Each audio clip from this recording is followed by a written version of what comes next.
Hey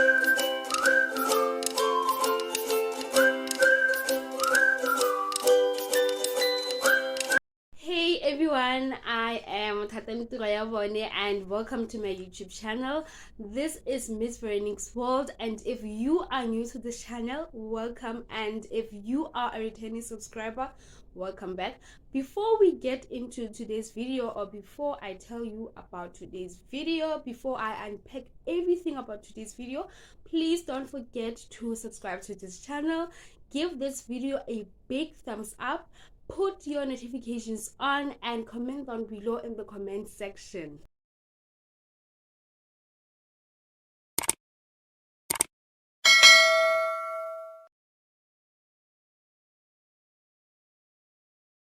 So today's video is all about waiting on God's perfect timing. Guys, I'm a living testimony of waiting on God's perfect timing. Even though I've been meaning to make this video for a very long time, I believe that now is the perfect moment and the appointed time that God has allowed everything to come into one for me to make this video. So here it goes. I'm a living testimony of waiting on God's perfect timing. Last year I went through something that was very, very painful, and I just wouldn't wish it upon my worst enemy. I just wouldn't wish it upon anyone, because it is extremely painful, guys. So last year in 2021,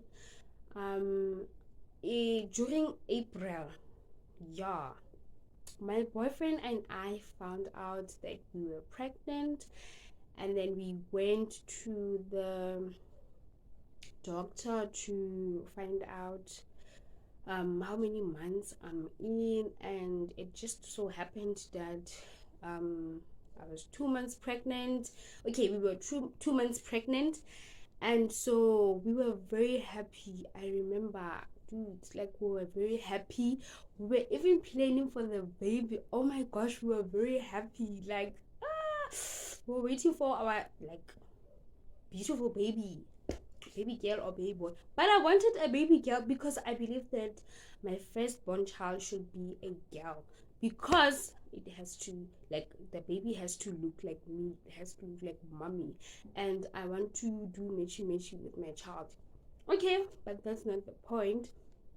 The point that I'm trying to make here is that we were very happy. We were like, oh my gosh, we're gonna do 1 2 3 for the baby. We were just so happy, guys. Oh my gosh.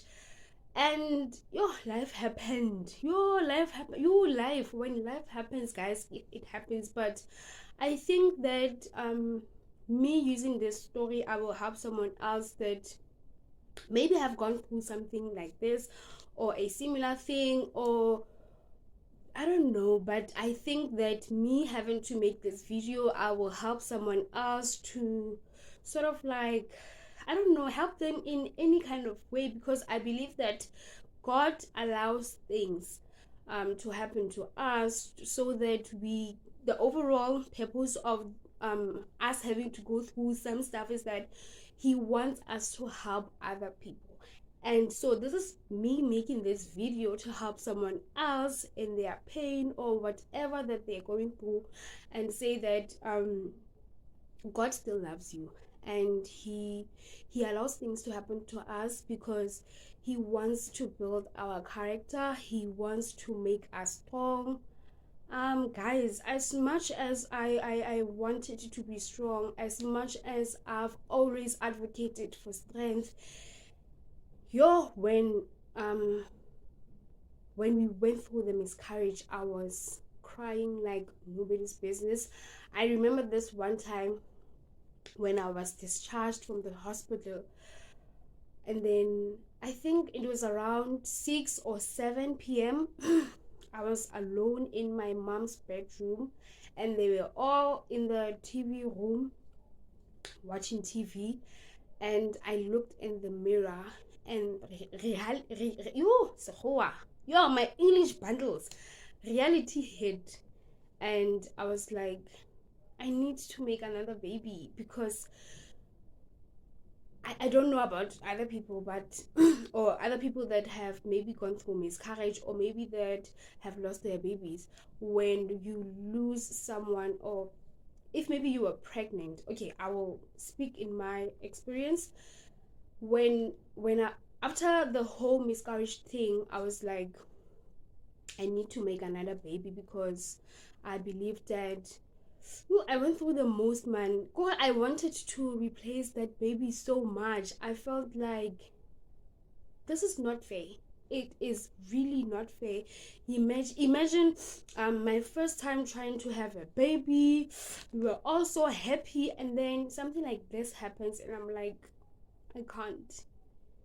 I was crying like nobody's business.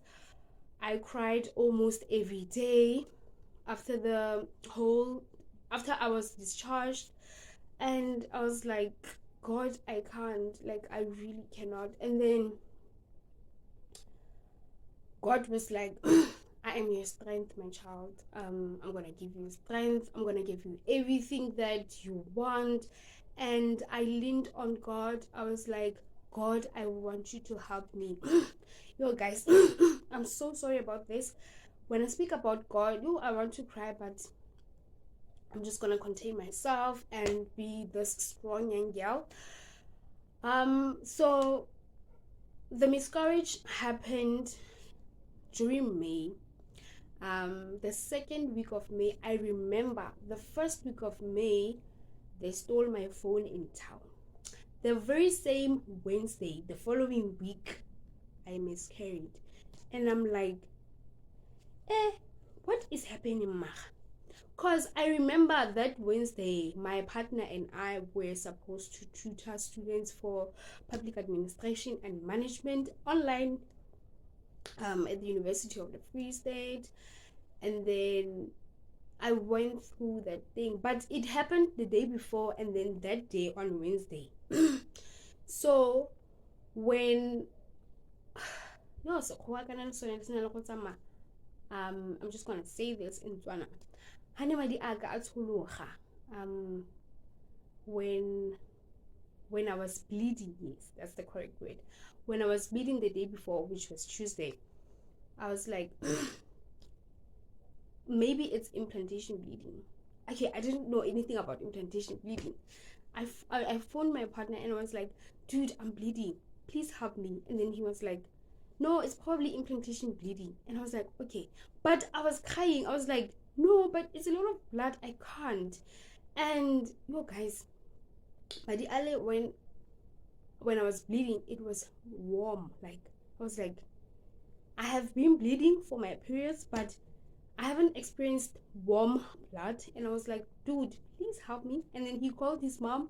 His mom said the very same thing. And then they also called a nurse that we went to for regular checkups. And then she also said the same thing.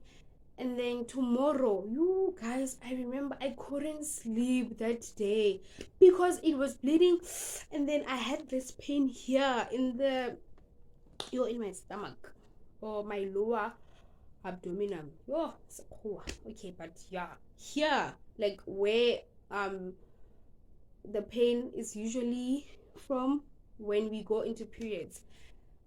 It was very painful. I couldn't sleep, and then I think I slept for about 4 to 5 hours.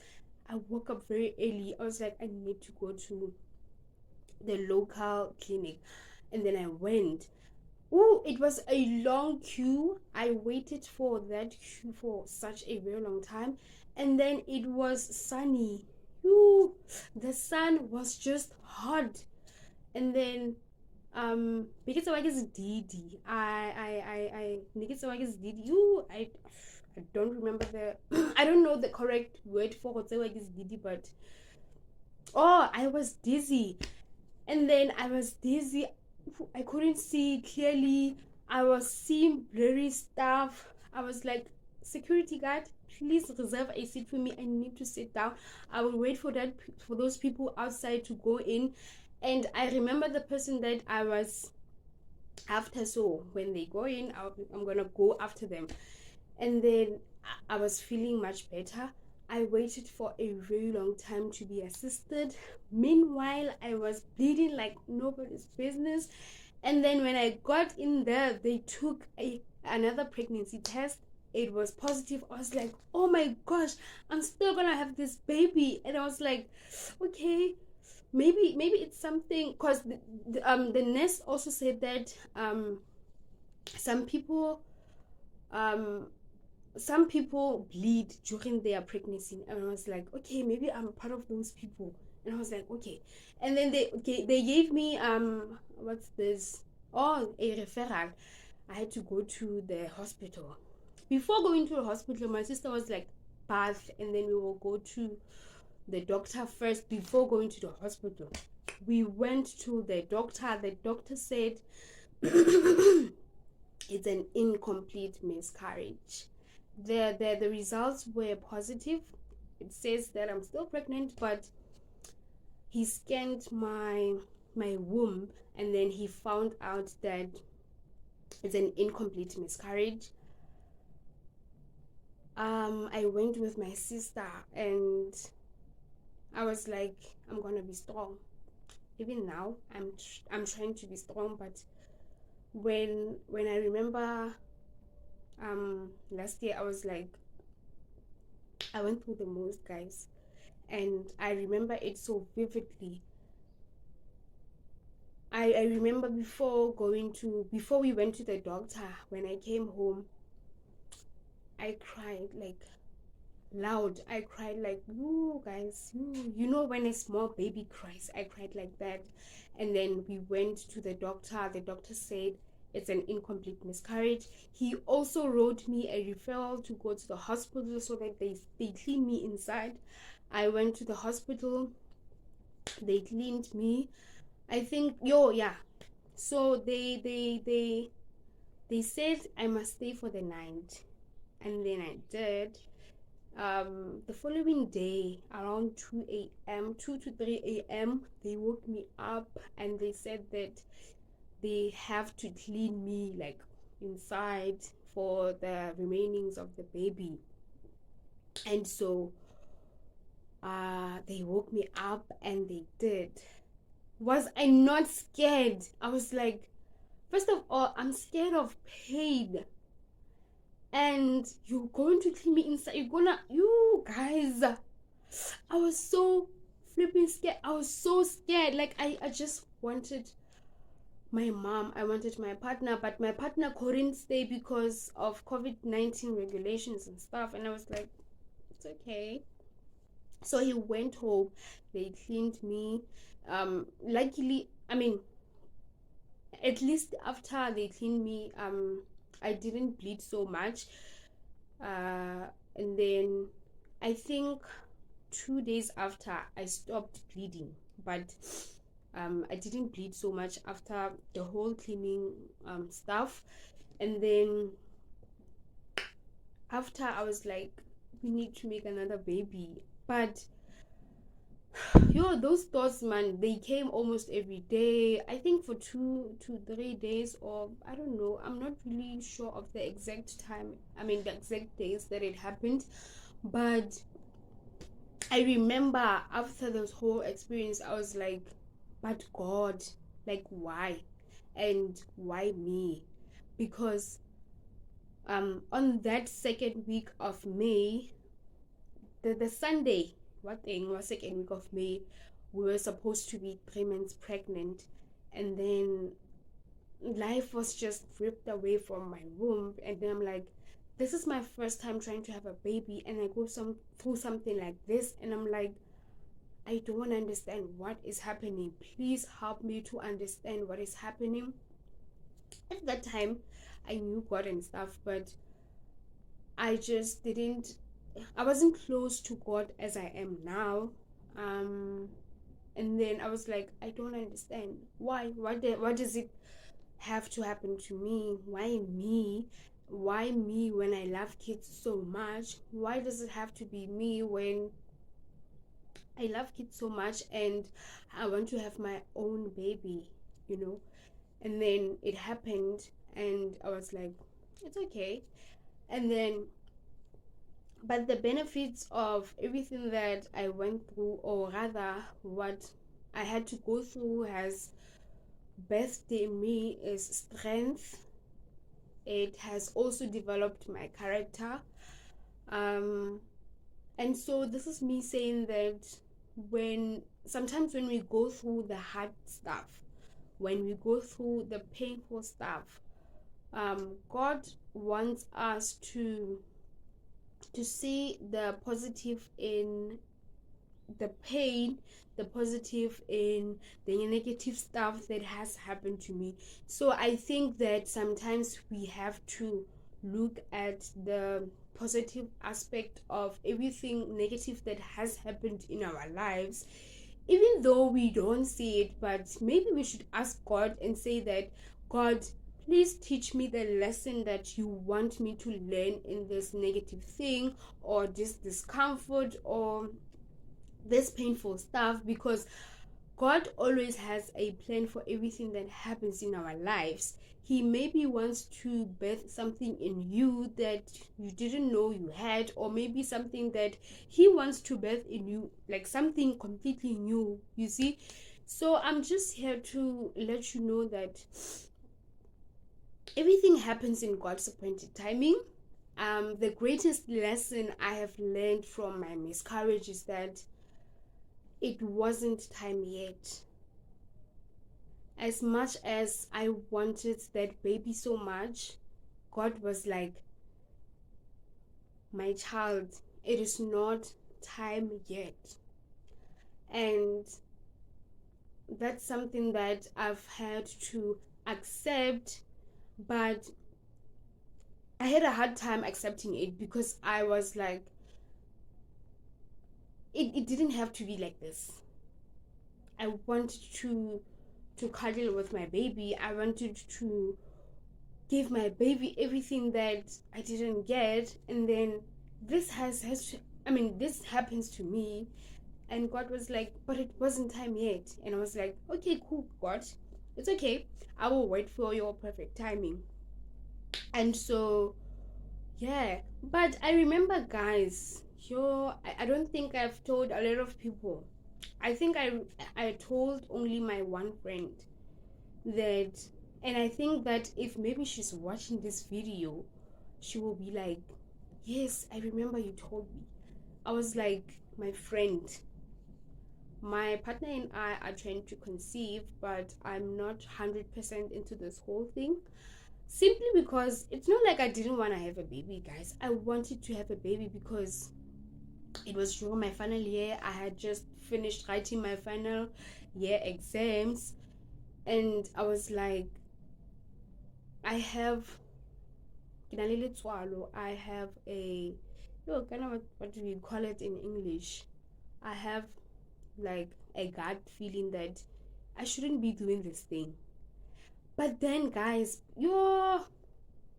let's swallow. The gut feeling will, never ignore your gut feeling. Never. I learned that the hard way. Guys, in anything in life, through anything, never ignore your gut feeling. Your gut feeling is always right. Never ignore the whispers, because God is always like, don't do this. But then now, because we believe that, or we think that we are God. I believed I was God. I was like, I'm gonna make this baby, even though I have this gut feeling, I'm just gonna have this baby.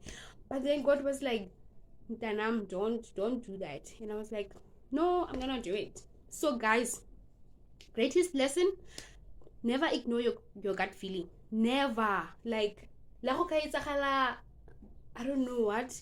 Never ignore your gut feeling, because your gut feeling is always right. That whisper, it is always right.